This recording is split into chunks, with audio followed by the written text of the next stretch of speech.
Hello, what is up? This is my first YouTube video. I started making mead a while ago and decided I wanted to show people my process. So here we are. Today we're making a raspberry chocolate mead, so let's get started.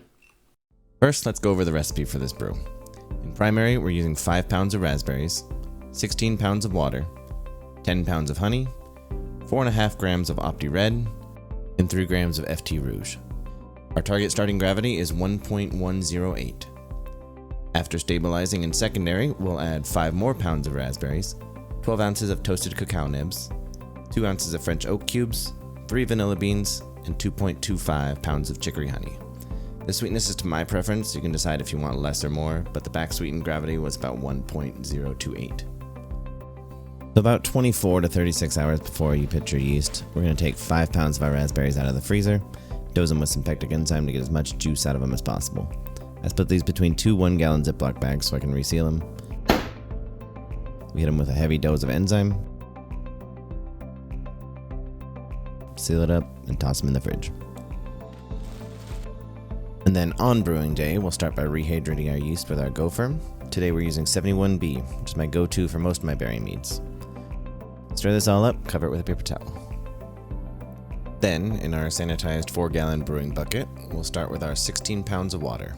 Unless I'm working with full gallons, I prefer measuring my liquids by weight rather than volumes or fill to instructions. Then, in goes our 10 pounds of honey. I'm using a local berry blossom honey from Bellingham, Washington, which is a blend of blueberry and raspberry blossom honey.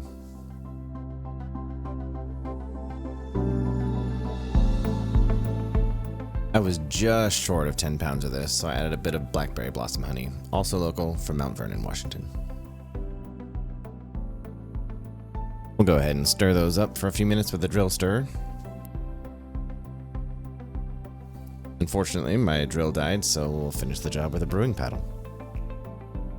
At this point, I'm taking a gravity reading. Once the raspberries go in, we can only really estimate from that point because of all the sugars and water still trapped in the berries. Pectic enzyme helps extract a lot of that before fermentation, but it'll continue to extract as fermentation continues. My angle's slightly better than the videos, so I read 1.125 here. Then we'll line the bucket with a sanitized brewing bag. If you don't like to bag your fruit, then don't. I don't care. Keeping the bags submerged can be a pain, but punching the cap's a pain too, so pick your poison. I like using these glass fermentation weights to hold the bag down. Our pectic enzymed raspberries now should look something like this, and we'll go ahead and add those now.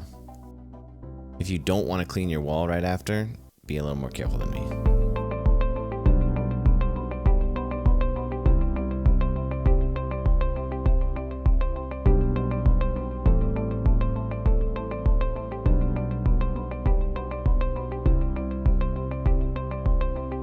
Once those are added, I tie the bag off as close to the raspberries as possible so it can't fill with CO2 and float.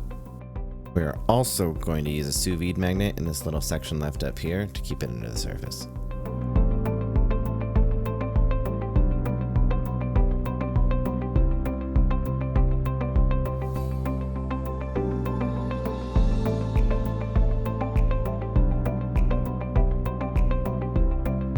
Going in now is Opti Red, which helps keep that nice red color during fermentation, and it'll help round the mouthfeel of the final product. After that, we'll pitch our rehydrated yeast and give it a little stir.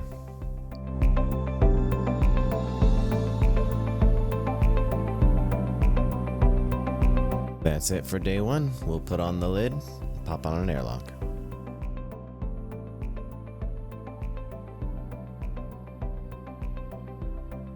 It's now day 2 and we've got some fermentation going. It's time to add bentonite, FT Rouge, and our first day of nutrients.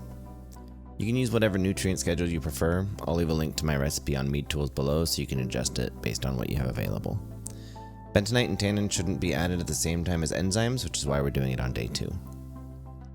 Either stir beforehand or add this very slowly. Bentonite in particular really likes agitating the CO2 and can cause a big foam over. Fermentation will do most of this mixing for us. I just like to make sure it's all under the foam. Once it's all safely in there and not overflowing, we can put the lid back on and come back 24 hours later. On day 3, we'll pop the lid off and take a quick gravity reading just to make sure we still need nutrients. Also, these weights and magnets are doing a pretty good job at holding this down, but we'll just use the magnet to suck the rest of this back down. I got 1.081 here, so we'll toss in our second day of nutrients, close it back up, come back tomorrow. Day 4 is practically the same as day 3. We're just adding the rest of our nutrients before we seal it up for a couple weeks.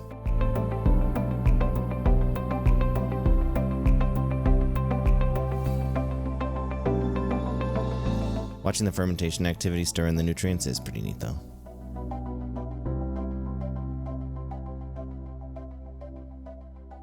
Alright, we'll just seal this up and let it ferment all the way dry.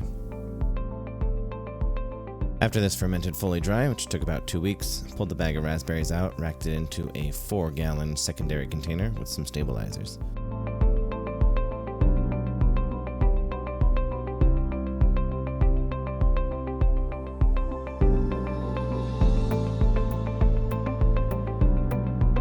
These need about 24 hours to work, so once again, we'll come back tomorrow. The next day, we'll once again line the container with a mesh bag. I still use fermentation weights in this bag, but not the magnet. It's a lot easier to keep it down in secondary. There's no active fermentation happening, so nothing's going to be pushing it back up constantly. We're adding in 5 more pounds of raspberries, which were enzymed and thawed just like the primary ones.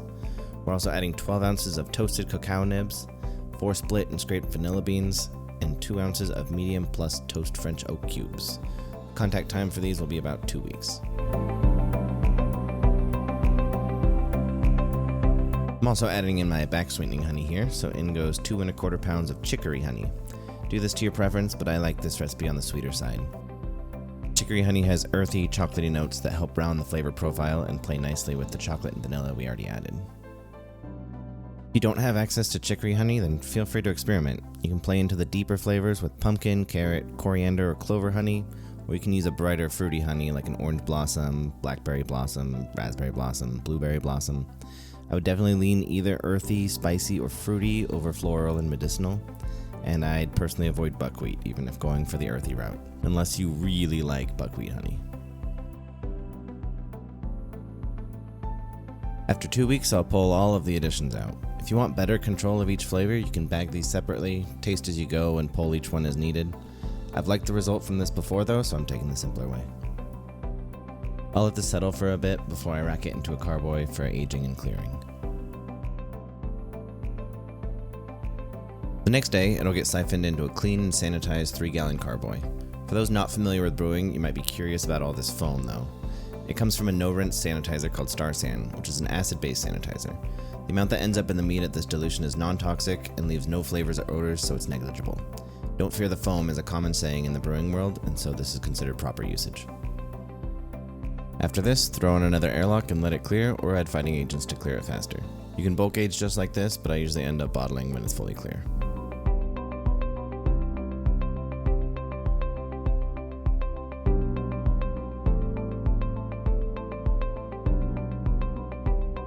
After it's crystal clear, I rack it one more time off the sediment into a bottling bucket, just to make sure none of the sediment on the bottom ends up in the finished product.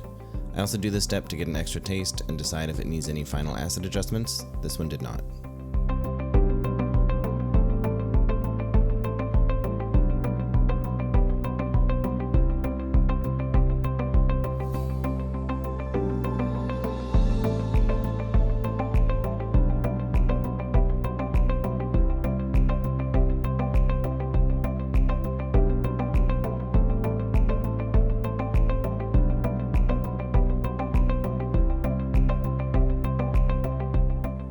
I guess my camera angle on this was pretty bad, so enjoy this off-centered bottling experience.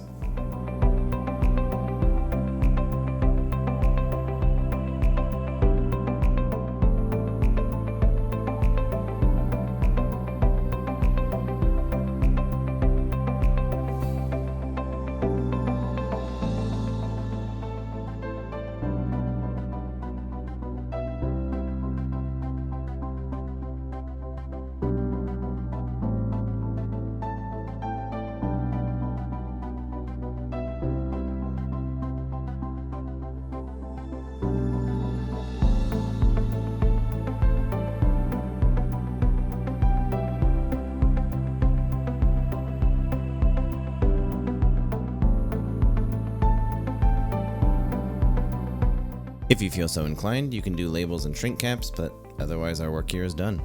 Alright, so now that we've made it, how's it taste? I'm not gonna open this one right now. Those are for like friends and family. But I got another little flip top here that we will pop open and give it a pour. It's very chocolatey on the aroma.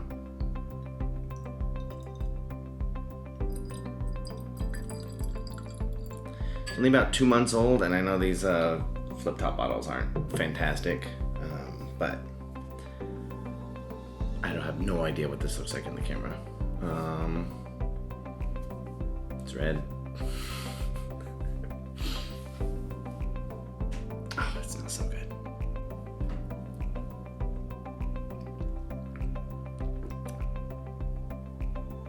It's so good. It's rich. It's very raspberry forward. It's very tart. Kind of supposed to be raspberry. But the chocolate and the vanilla help smooth it out a little bit, make it more like a dessert raspberry more than like a bright summery raspberry. So it's like heavy and bright at the same time. I like that a lot. It's a go-to for a reason. I will make this regularly. Alright, that's all I got. If you want to try it out, the link in the description has the Mead Tools link. If you've never used Mead Tools before, you'll get the hang of it real quick. But it has pretty much all the ingredients and every step, and I recorded it all. You can just watch the video again. Okay, bye!